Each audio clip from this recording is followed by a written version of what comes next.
호남 출신으로는 처음으로 보수여당 대표로 선출돼 주목을 받았던 새누리당 이정현 대표가 박근혜 대통령을 비호하다 지역민들의 비난을 사고 있습니다. 광주 전남의 성장 동력인 에너지밸리 조성에 거점 역할을 하게 될 도시첨단 산업단지가 광주 대촌동에서 첫 삽을 떴습니다. 광주 시내버스 노선 개편 때문에 장성과 화순 등 광주와 인접한 시군의 버스 운행이 끊기거나 줄어들게 돼 주민들이 반발하고 있습니다. 연말로 접어들면서 어려운 이웃을 돌보는 온정의 손길이 추위를 녹이고 있습니다. 여러분 안녕하십니까? 탄핵안 처리 직전까지도 대통령 비호에 나선 새누리당 이정현 대표의 모습에 지역민들의 분노와 실망이 극에 달했습니다. 심지어 새누리당 비주류는 이 대표를 최순실의 남자로 규정하고 탈당까지 요구하고 나서면서 지역 민심은 더욱 싸늘해지고 있습니다. 보도에 문형철 기자입니다.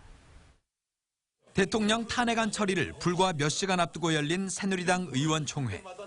이정현 대표가 막판까지 대통령을 변호하며 탄핵안 저지에 열을 올립니다. 명백한 정말 탄핵 사유가 있는가에 대해서 어떤 민심도 얼마나 많은 숫자의 시위도 헌법과 법률 위에 있을 수 없다고 저는 생각을 합니다. 연신 대통령을 비호하는 발언에 의원들의 반발이 터져나옵니다. 당 대표께서 방향을 정한다든지 가이드를 주시면 안 된다고 생각합니다. 저희 한 사람 한 사람 다 고민하는 날이에요. 탄핵안이 추진되면 장을 지지겠다던 이 대표의 지역 사무실 앞에는 장이 담긴 장독대가, 국회에는 냄비와 쌈장이 배달됐고 온라인과 SNS상에는 패러디와 풍자를 통해 약속을 지키라는 요구가 빗발치고 있습니다.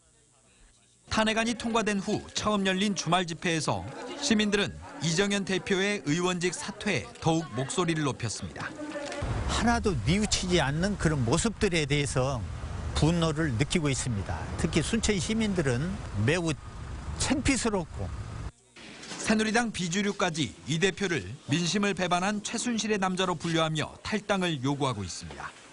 인적 청산의 문제에 대해서 명확하게 시점을 두고 국정교과서 발언과 세월호 보도개입 논란 등으로 끊임없이 구설수에 올랐던 이정현 대표. 국민과의 의리보다 대통령과의 사적인 의리를 택했다는 비판 속에 이제 박 대통령 못지않은 전 국민적 공분의 대상이 되고 있습니다. MBC 뉴스 문형철입니다. 에너지밸리의 성공을 견인할 국가산업단지가 광주 남구에 조성되기 시작했습니다. 지역경제 활성화와 일자리 창출이 기대가 되는데 비슷한 성격의 나주 혁신산단이 긴장하고 있습니다. 정용욱 기자입니다.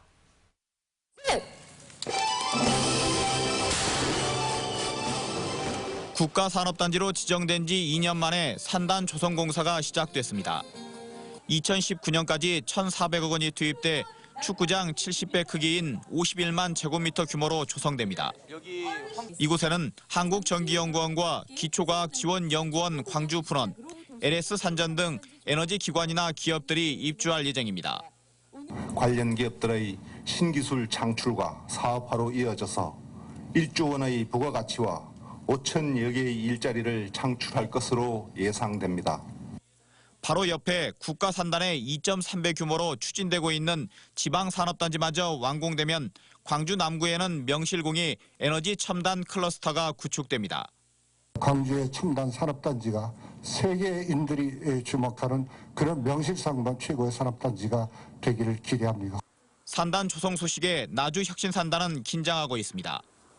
현재 분양률이 18%에 머물고 있는 가운데 정주 여건이나 문화적 인프라가 더 나은 광주에 산단이 조성될 경우 혁신산단 활성화에 영향을 받을 수 있다는 우려에서입니다. 나주시는 한전에너지밸리 연구개발센터의 조기 착공 등 광주 도시 첨단 산단과의 건전한 경쟁을 통해 에너지밸리 거점 산단으로서의 지위를 잃지 않겠다는 각오입니다. 입지 지원이라든가 시설비 지원, 고용보험이라든가 보증보험 증권 수수료라든가 그런 기업들한테 실질적으로 지원을 낼 수 있는 그런 것을 저희가 지원을 타 지역보다 더 많이 하기 때문에 현재 170여 개 기업이 에너지밸리에 투자 의사를 밝힌 가운데 산업단지가 속속 구축되면서 에너지밸리 조성에 가속도가 붙을 전망입니다. MBC 뉴스 정용욱입니다. 광주 시내버스 노선 개편으로 광주 인근 시군 주민들이 큰 불편을 겪게 됐습니다. 시군을 연결하는 버스 노선이 끊길 예정이어서 광주로 통학하거나 출퇴근하는 교통약자의 발이 묶일 가능성이 높아졌습니다. 이계상 기자입니다. 장성 남면과 진호면, 삼서면 등의 주민 대표들이 현수막을 들고 집단 반발을 하고 나섰습니다. 이들은 광주와 장성 경계 지역을 연결하는 시내버스 노선을 단축 운행하겠다는 광주시의 계획을 철회하라고 요구했습니다. 계획을 즉각 철회하라! 철회하라! 철회하라! 철회하라! 광주와 장성으로 가는 광주 시내버스는 현재 3개 노선이 운행되고 있는데 광주로 학교를 다니는 학생들과 광주권 병원 등 편익시설을 이용하는 노인들은 이 노선이 끊길 경우 발이 묶이게 될 상황입니다. 노인들은 완전히 서민의 발입니다. 지금 시내버스가. 근데 이게 중단되면 이거 움직일 수가 없는 상태가 되는 거예요. 이 같은 주민 불편에도 불구하고 광주시는 내년 2월부터 버스 노선을 단축하거나 중단하겠다는 방침을 세웠습니다. 개편 대상은 나주와 화순, 담양, 장성 등 4개 시군을 잇는 10개 노선에 이릅니다. 이용객들의 반발이 예상됐지만 광주시는 해당 시군이 해결할 일이라고 선을 그었습니다. 대중교통은 시군에서 책임져야 할 부분들이고 또 충분히 그 노점 버스들이 인근 시군에서 조금만 한다면 충분히 불편함이 없이 운행할 수 있어요. 광주 시내버스 노선 개편과 관련해서 해당 주민들의 의견을 수렴하는 절차는 전혀 진행되지 않았습니다. 광주시는 인접 6개 시군과 빛고울 생활권 협의회를 꾸려 상생을 외치고 있지만 정작 도움이 필요할 땐 외면하는 것 아니냐는 비판이 일고 있습니다. MBC 뉴스 이계상입니다. 광주시의 한 산하기관 기관장이 업무 추진비를 부적절하게 사용해 도마 위에 올랐습니다. 이 과정에서 이른바 카드깡도 했다는 의혹이 제기돼 광주시가 전면 감사에 착수했습니다. 송정근 기자입니다. 광주 교통문화연수원장 이름으로 명절 선물을 보낸 사람들의 명단입니다. 연수원 업무와 전혀 관련이 없는 대학 교수와 언론사 직원 등이 포함돼 있습니다. 선물을 받은 이들은 모두 원장의 지인들로 20여 명에 이릅니다. 해당 부서 예산이 부족해지자 다른 부서의 예산까지 끌어다 썼다는 내부 직원들의 폭로도 나왔습니다. 관련 유관기관이나 그에게는 갈 수가 있습니다. 분명히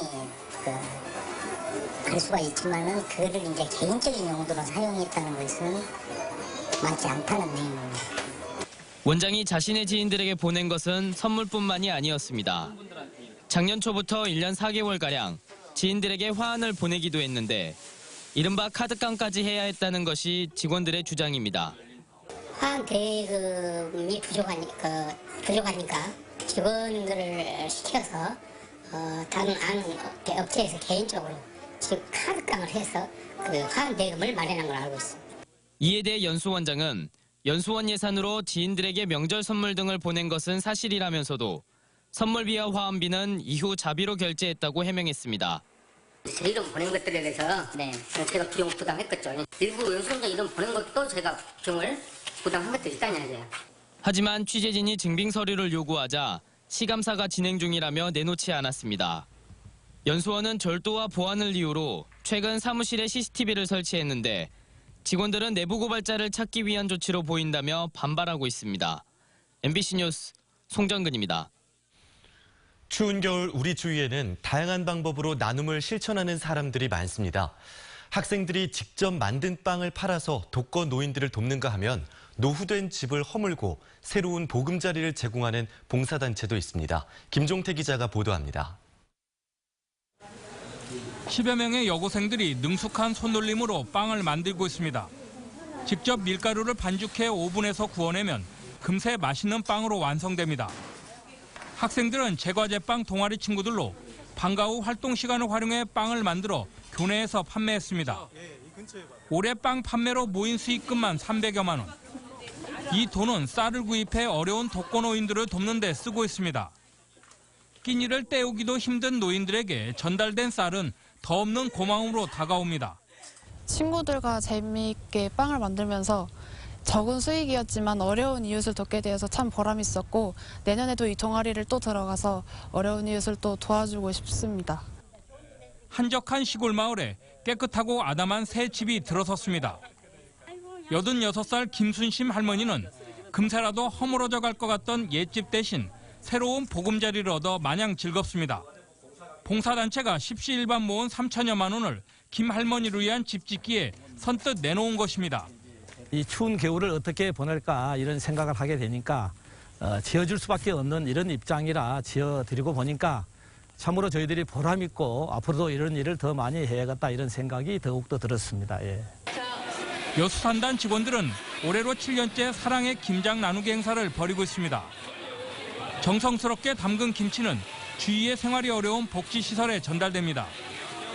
단순한 금품 대신 김장김치로 사랑을 나누는 단체만 올 연말 여수 지역에서 20여 군데가 넘습니다.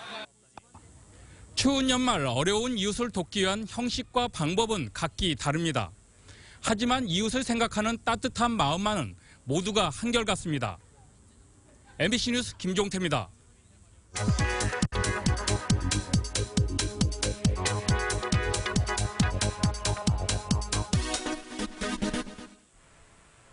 광주 시민의 건강을 가장 위협하는 요소는 무엇일까요? 바로 직장 스트레스와 우울감이었습니다. 시민 10명 중 8명 정도가 이렇게 엇비슷한 비율로요. 직장 스트레스나 우울감을 느끼고 있는 것으로 조사가 됐습니다. 전국에서 두 번째로 높은 비율입니다. 그래서일까요? 광주 지역의 사망 원인 1위는 암이었습니다. 1990년 15%에서 지난해 27.5%로 암으로 사망하는 사람이 이렇게 늘고 있는 추세입니다. 특히 같은 기간 직장과 항문암 사망자 비중이 가장 크게 늘었고요. 폐렴과 자살 사망자 또한 크게 증가했습니다. 그럼에도 광주 시민 가운데 주 5일 이상 하루에 30분 이상 걷고 있는 사람은 절반이 채 되지 않았습니다. 전국에서 두 번째로 잘 걷지 않았습니다. 시민 10명 가운데 3.5명은 아침 식사를 거르고 있었는데요. 그나마 다행인 건 건강 상태를 확인하기 위해 건강검진을 받는 시민이 늘고 있다는 겁니다. 카드뉴스였습니다. 광주시와 5개 구청에 이어 광주시 교육청에도 박근혜 즉각 퇴진과 국정역사교과서 폐기를 촉구하는 대형 현수막이 내걸렸습니다. 박근혜 퇴진 현수막은 공무원노조 광주교육청 지부와 전교조, 비정규직 노조가 역사교과서 폐기는 광주시 교육청 명의로 제작돼 내걸렸습니다. 한편 광주 공무원노조는 대통령 퇴진 현수막을 철거하라고 공문을 보낸 행자부를 규탄하며 즉각 해체하라고 촉구했습니다. 광주지방공정거래사무소가 설 명절을 앞두고 중소기업이 하도급 대금을 적게 받을 수 있도록 다음 달 26일까지 불공정 하도급 신고센터를 운영합니다. 공정거래사무소는 신고센터에 접수된 사건은 통상적인 신고 처리 방식과 달리 신속하게 처리할 계획입니다.